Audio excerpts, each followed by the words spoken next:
Every human being has their own definition of success. What looks like success to you is failure to someone else. And what looks like failure to someone else is success to another person, because human beings are different and human beings are in different brackets. So there's a bracket of people that believe that success is all about what they can achieve, what they can acquire in their lifetime. So they constantly believe that when they have 1,000,000 shillings in their bank account, they are successful. And then you have others who are in a different bracket, who believe that 1,000,000 is nothing to them. So when they have 1,000,000,000 shillings in their account, their bank account, they're successful. And then you have others who are in a different bracket from that one.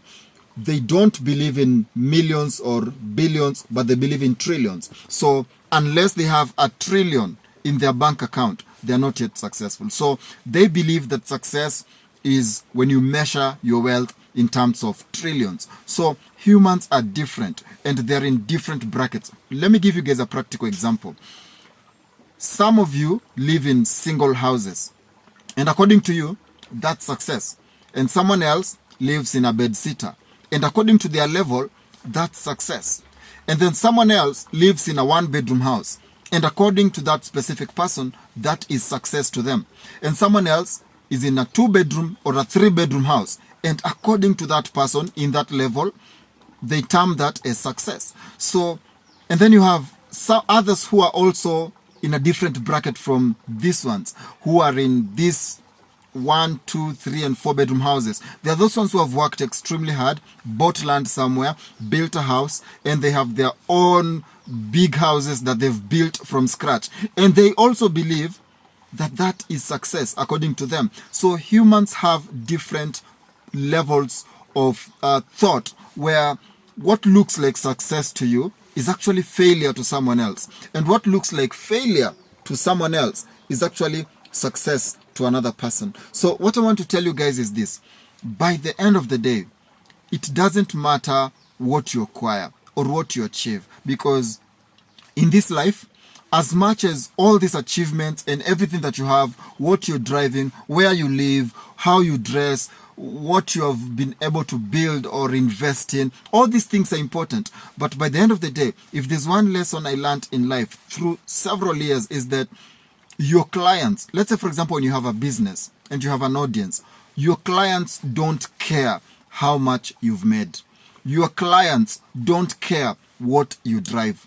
Your clients don't care about the type of house that you live in. Your client, what they care about is whether you can deliver in your business. Like, for example, if you have a business that you've opened somewhere, people don't really care whether you have a full stock or anything. They just want to know whether your business is convenient to their need. So that's why I want to tell you guys, I want to give you guys 4 tips that I've used throughout my life, because personally, I'm a dance choreographer, and most of the people that I started with in my path of life always ask me, like, Sam, how did you manage to train so many dancers in this country?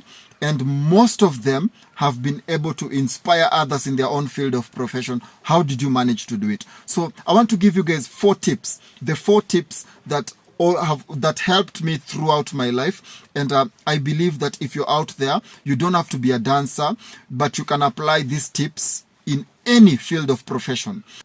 So if you're there watching this video and you're an upcoming dancer, you've just started your dance career, and you're actually just in your basics, still trying to introduce yourself to the world, or you're just a choreographer trying to train your students or something, and you want to know how to navigate inside the dance industry. So I'm going to give you 4 tips. And these 4 tips, I've gathered them throughout my life. I didn't read them in a book or anywhere. These are just my own life experiences, things that I've learned inside the dance industry. So I'm going to give you guys 4 tips. And these tips, if you take them serious as a dancer, you're really going to go far. And you're going to be an inspiration to so many people. And your students are going to be choreographers in future, because that's what happened to me. That's how I've been able to turn normal dancers into legendary choreographers. So let's do it. Okay, so we are going to start with tip number 4 to tip number 1. So tip number 4, never copy. The only time you're allowed to copy as a dancer or a dance choreographer, if you want to build something that inspires people, the only time you're allowed to copy in your field of profession as a dancer is when you're doing a dance challenge, because in that area, everyone maybe has a specific move that they're supposed to do over and over for it to trend. So you have to copy those moves and maybe translate them in your own style, and then you put them out there on social media for people to watch. That one is allowed. But if you're going to train your students, you want to create and to build a brand as a dance choreographer, don't copy your choreographies from anywhere. Learn to create your own dance steps. Learn to create your own concepts. Learn to create your own transitions, because the moment you start copying and pasting choreographers from YouTube, you know what most choreographers always do? They go to YouTube, they watch as many videos as they can watch. Then they don't steal those choreographies. What they do is that they steal the concept. They steal the idea. And then they use those ideas to create their own concept, their own way of doing the same thing that they've watched. And then they put it out on social media. That's why most of the time, even in competitions, have you ever watched some of Kenyan competitions and you feel like you've watched this choreography somewhere, but you're not sure? Yes, most of the time, their choreographers steal choreographies from YouTube, but they don't steal the choreography fully. They steal the idea, and then they twist it into their own taste and style of dance, and then they put it back on social media. So that's why most of the time you notice that several dance teams in Kenya become so big, and then at some point they just fade away. They fade away because most of their choreographers are tied, because they are tied to copy pasting. So be very careful if your mentor is a copy paster, someone who steals ideas from other choreographers, because your team will never grow. And let me finish this for the fourth tip by saying this. If you're used to copying and pasting your creativity, you will always be a prison to your source of information. Let me repeat that. If you're constantly used to copying and pasting, when you copy ideas from somewhere, a particular source, you will always be a prisoner to your source of information. Tip number 3. Win the audience. Forget about the judges. Let me repeat that. Win the audience. Forget about the judges. Okay, let me explain this. Most of the time, I know this is contrary to what most people have told you, as a dancer or as a dance team. Most of the time, people always tell you like, just win the judges. And as long as you win these competitions, it's okay. Just win the judges.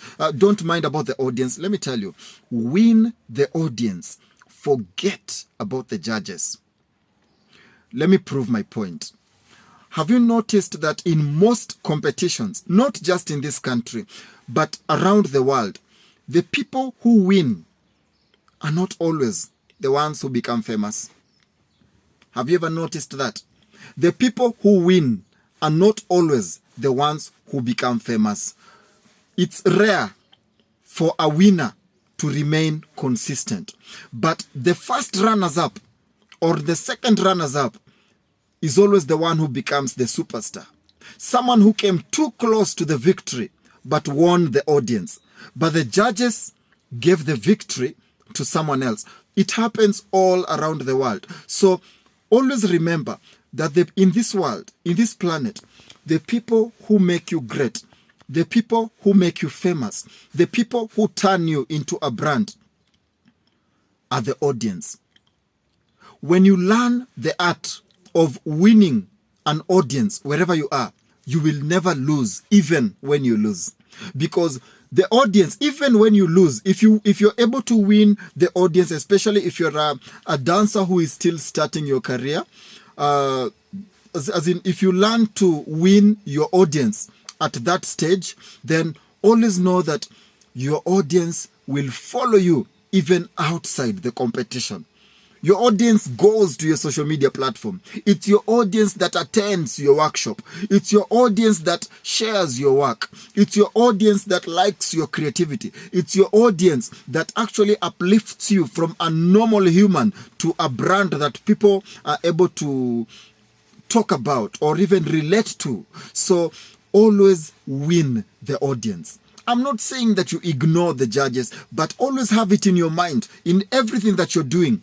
Always win the audience. Forget about the judges. Forget about trying to be friends with the judges, trying to, do what with the judges.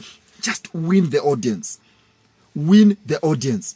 You'd rather lose the money, but when you move from that competition, after every competition that you attend as an upcoming dancer, move with the audience. You get my point? Always move with the audience. As the winner takes the trophy, go with the audience. One day, you'll remember that I told you that. It's one of the biggest secrets that most people never get. But I'm giving you guys a secret. Always make sure that you win the audience. Let the others take the trophy if they have to. But always make sure you win the audience. Okay, tip number 2. Forget your victories. Forget your previous victory. Don't waste your time reminding people about what you achieved in 2018, what you achieved in 2005, what you achieved in your past, the trophy that you got, I don't know in which competition. Forget your previous success. Build new ones. Let me repeat that. Always forget your past success and build new territories of greatness. You see, one of the greatest miscalculations for legends and the genius and these talented people, or let me just say talented dancers, is that you spend so much time in your previous victories. The moment you win something, on to the next one. Always learn to duplicate your victories by inventing yourself in new victories. Forget about a competition you won last week. Start preparing yourself for a new version of your brand. Never waste time celebrating your past victories. Always move towards your next victory. If you built something few days ago or 4 years back, forget about it. Build something new. A genius is not a genius because of something they did. A genius is a genius because of how many times they are able to duplicate their greatness. Umeelewa? So forget about your previous victory. Build new territories of strength and you will never fade away. Tip number 1. And this one had to be tip number 1 because it's the most important and the most ignored. People look down on this one, but let me tell you, it's the most important. So tip number 1, never underestimate or look down on your opponent, even when you defeat them. Let me repeat it. Never underestimate your opponent and never look down on your opponent as a dancer, even when you defeat them, even when you lift the trophy. Take your time to visit everyone you defeated and inspire them. Create a brand that is respected even when you win.